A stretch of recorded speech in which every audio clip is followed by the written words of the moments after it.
All right, Sammy, I am going to introduce you to, now that we've talked about Genesis and the beginning, the very beginning, and God creating light and talking about what light is and what light gives us, I'm going to introduce you to our speaker today. Our speaker today is Justin Hicks. Justin, this is Sammy and his mother, Megan. And Justin's going to tell us about some of the exciting things that are happening at First Congregational Church and how they relate to light. Just like God said, let there be light. So Justin, take it away.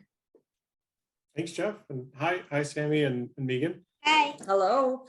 No, it's great to be here and talk about, I guess, what First Congregational is doing. So a little bit about myself. I'm a civil engineer, is what I do. I'm traveling right now for work in a city, trying to get construction ready for this next year. So I actually build railroad facilities. And all. Wow. So trying to keep the world moving. But at First Congregational, I got asked to help with the solar project. So I think it was maybe a little over a year ago, 2 years ago now. The church decided that they wanted to make a big push to do something for the environment, and they decided that putting a solar array on the church was something they could do, and that was that was available. So I got some pictures to look at here. Share it.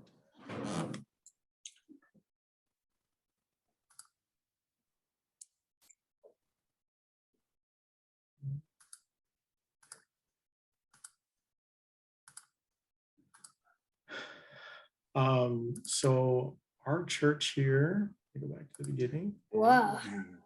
Oh, Wow. So this is our church, kind of from up above, as a bird would see it. This is the roof kind of on the side of it. So we have one great thing with our roof here at the church, which is that it faces almost directly the way that the sun is during the day. So the sun kind of rises in the east and sets in the west. And we have this amazing roof that almost is perfectly toward the sun. And so the congregation was, very excited, that might be an asset that we could use. And so they decided that we would put solar panels up on here. I don't know if I got a good picture. So you've probably seen solar panels before, I would think. We have the array that just went up on the church, or all the solar panels together, is 155 of them. Wow. And each one can probably power like something around like a refrigerator. So it's a lot of power, a tremendous amount of power. And with the array that we have on the church, we'll be able to power about 2/3 of the power that the church usually uses. We'll be able to replace with power from our own solar array. So it's very, very cool. Actually, I'll go to the pictures here. So that was kind of what it was supposed to look like. This is the actual solar on the roof. Wow. uh-oh. We lost. I saw it say your battery I is think low it right can. before we lost him. Right. So hopefully we're going to pause. Okay. I meant stuff because we didn't see it. I haven't yet. I'm going to do that on Monday, because Okay. one of the places I was in is filled up with stuff by a handbell choir. And so they rehearse on Monday. So when they pull their stuff out, I'm going to record that. Okay. Cool. All right, Justin. Sorry welcome about back. that. It's Sorry important about to have electricity, isn't it? Yeah, electricity is very important for everyday life, including keeping laptops working. So Okay, I have to make you co-host again.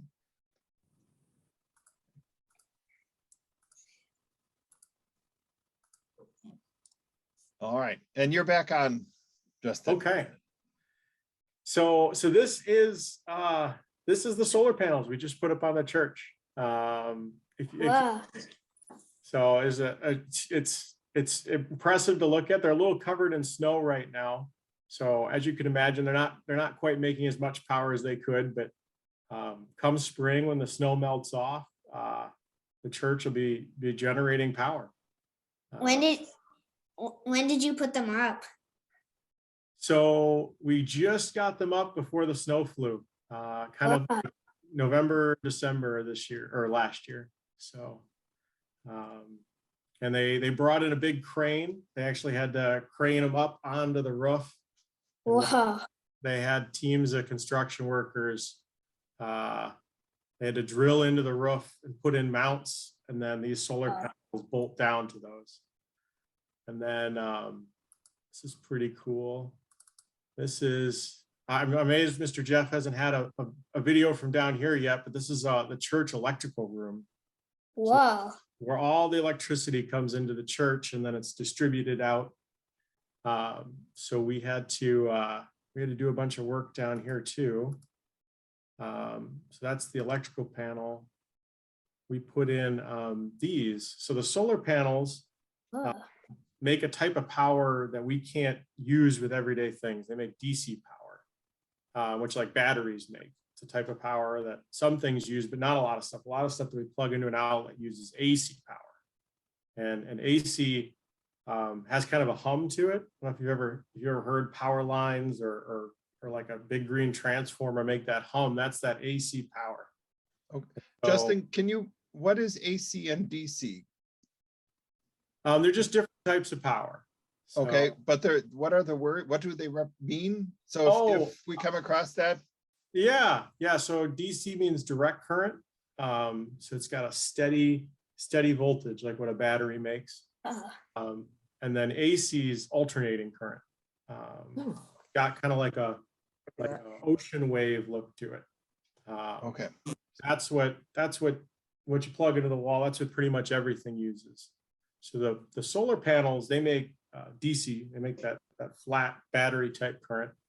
And these are our inverters, and they change that power into AC power so that we can use it in the church. And then when the church actually isn't using a lot of power, we actually get to power the neighborhood around us. So it feeds back into all the power lines and goes to people's houses and gets used by the neighborhood. So it's very, very cool. Did you take out the old electrical system? So we have to leave that in place just because like at night when the sun's not shining, Yeah. we still need a way to get power. Yeah. But in the middle of the day when it's really bright and we turn off the air conditioning, everything at church, we'll be sending lots and lots of power back to everyone else. So Wow. so that is the system. Is also, this is probably the easier part of the roof. If you ever get a tour that includes the roof, this is above the education. This is above the classrooms. We've got a whole bunch more solar panels. So there's a whole bunch of areas of them. And it just, we just turned it on at the end of the year. So I think, coming up, there's going to be a big celebration and dedication in the spring. And I guess, one thing I wanted to talk about real quick was just kind of the cool part about solar panels from kind of I think of it as like a position of hope in my opinion. So like, as you know, like the earth is you might have heard of talk about like global warming or climate change. And it tends to be, obviously there's a lot of things going on that we should be working on. And for me and for a lot of the congregation, solar power is one of the ways that we have today to really do something. So this graph, you don't have to read the numbers, but this is the price of how much a watt of solar power costs to buy. And Wow. this is back this is a long time ago now. This is 40 years ago now. it was really expensive. It was really, really expensive. No one had solar panels on their houses or buildings. And you can see that over the last 30, 40 years, it's gotten really, really cheap to build solar panels. And this is another cool one. It's actually in the last 10 years, it's become the cheapest, the least expensive type of power that we can build. So this is the price. This is solar panels here. You can see it going down. Whoa. Some other types in here. There's coal in here. You can see that one. Nuclear. Solar is now the cheapest type of power we have. And it's not only the cheapest, but it's the most environmentally conscious. And it really gives us a way as people and as a congregation to really make a difference for the environment that wasn't available economically, 20 years ago. So it was a big commitment from the church, and it just gives me a lot of hope for the future that, as this continues and as solar shows up in more places that we'll be making some impact on the environment. And Can they power heat? Yeah. So there's a lot of talk. There's a lot of talk about in the U.S. They use them a lot overseas, but heat pumps in the U.S. So like an air conditioner moves heat from inside your house to the outside. Mm-hmm. You use an air conditioner backwards. You can use an air conditioner to take heat from outside and move it inside your house. So that's a heat pump, and we actually just had one of those installed on our house maybe about a year ago. Cool. You can use electricity to make heat then from solar panels. So Wow. Justin, if solar panels are so much more efficient in cost-wise, why don't we use solar panels a lot more here in the United States?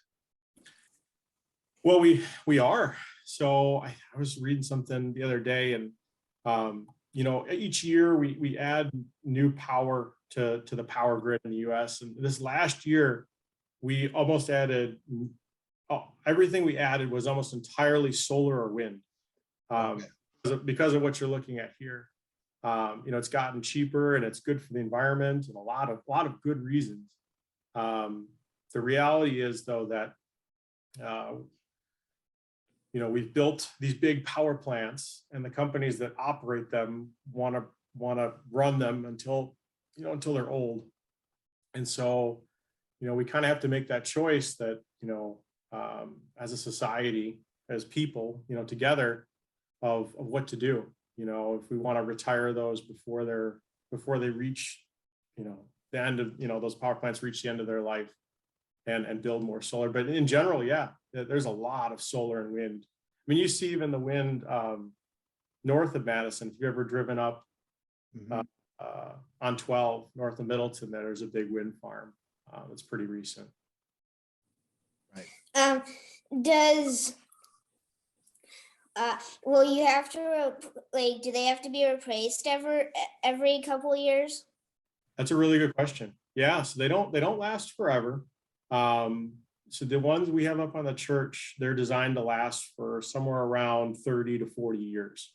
Whoa. Oh. So quite a long time. I hope to also work for 30 or 40 years and then not have to work anymore. I think that's a reasonable time to go. But yeah, and same with a lot of other stuff. So we'll have to hopefully, what's also cool, other than the price coming down, is that solar panels have gotten a lot better. They talk about that as the efficiency of the solar panel in terms of how much electricity it can make with daylight. And over the last couple decades, they've gotten 2 or 3 times as good as they were before. So hopefully in 30 or 40 years, when the panels need to be replaced, the panels are even better, and we could make all of the church's power with the same area. Okay. That's cool. How after once it gets dark, how long can they hold power for? They can't hold power for very long. So they can really Oh. make power when the sun's shining on them.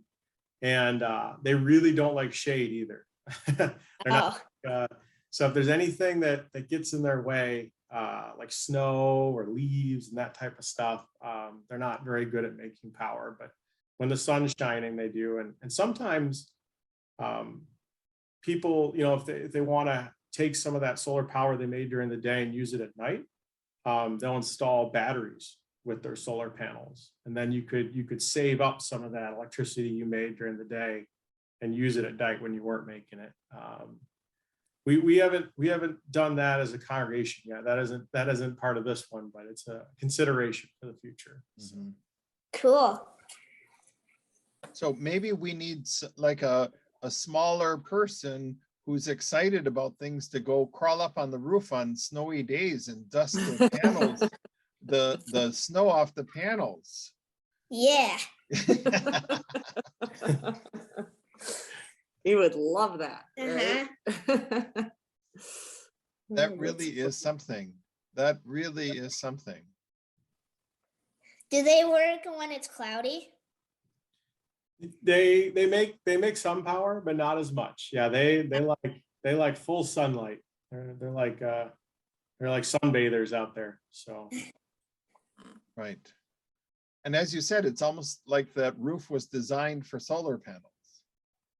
it's uncanny, actually. It's even at so like when you were talking, Jeff, about it being colder because we're at a little different angle, there's actually an angle at which you make the most amount of power, and our roof is almost perfect, just naturally the way it is. So Cool. Yeah.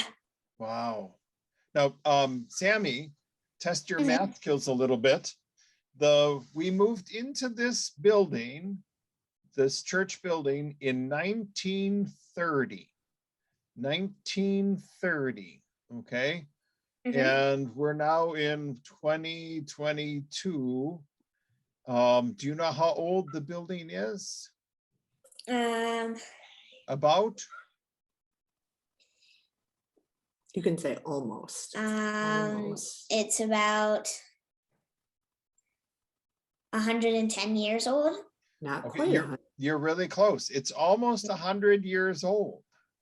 It's almost 100 years old. It'll be 100 in 2030, or in 8 years. So we almost have 100-year-old building, and it's a beautiful building. It really is structurally.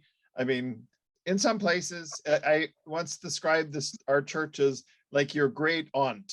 Your great aunt, she's cracked in some places and leaking in others, but we love her and she's firm. And so a building that was built almost 100 years ago is now doing really modern things. And Mhm. and we're harnessing light here at First Congregational Church, and we're doing our part to try to save the planet. So it's a good thing. The planet, the creation that God gave us, that you just talked about in Genesis.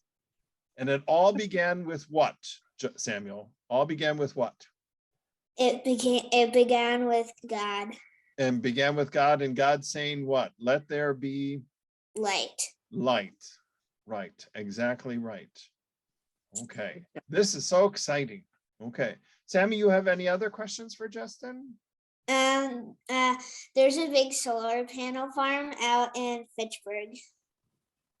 really, We drive past it when we go to the library. I think it's an MG&E one. Yeah. okay, yeah, I think that's a pretty new one. I think they just built it, right? Do you know? Mhm. Yeah. Justin, could you tell Samuel what school and training you did to have your job as an Yeah. engineer? Good question. Yeah, of course. So I went on to college, Michigan Tech. I don't know if you know where that is. That's up in the Upper Peninsula, above. You know, that's where Grandma and Grandpa are from. Oh yeah. Michigan UP. Yeah, top of the world. So it's a big snow machine up there. But yeah, I did my my civil engineering degree there, and then after that, I went to work for a while, and then I'm actually a professional engineer, so I can stamp the drawings. I can basically sign that, the state says that it gives me the power to say that, these are correct. And so I took a test after a while, and they gave me that ability. So now I kind of travel around the country and do a little bit of, I do some design. I'll design out what we're going to do. And then I also work with all the contractors that build everything. So that's when I'm out in Chicago. Actually today we went and toured a site. We're going to be building a bridge over railroad tracks for trucks. And then we're building, it's not too exciting, we're building a parking lot for 500 truck trailers, so that when the trains bring all the trailers in, they can have a place to put them before they bring you all the stuff you need. So Cool. That's cool. Now, Justin, you're a civil engineer. Can you explain a little bit about what civil engineer and how that compares to other kinds of engineers? Because there's a lot of different engineers, and engineers build the world. Yeah. So civil engineering is like the original, I like to call it the original engineering. So let's think about the things that you need for civilization. That's what civil engineers build. So, we need water. So they build water systems, and you need power, and they'll build power systems, or transportation. They'll build roads and airports and railroads and stuff like that. And then the least glamorous job is building sewers, but certainly something we all need. I've been involved in plenty of sewers, but just building the things that are needed to, the things that people don't necessarily think about, but civilization in general. So Cool. All right. We are at 6 o'clock. So Sammy, you have any other questions? The last questions for Justin before we say I goodnight? don't think so. Okay. All right. Thank you very much. Justin, if you could hold on a second. So thank you so much, Sammy. So great to see you. I hope it works out. We can see you on Sunday. Okay. You take great questions. Okay. Thank you. Thanks, Bye-bye. Justin. Thanks. Bye. Yeah. Bye. Good talking to you. Thanks.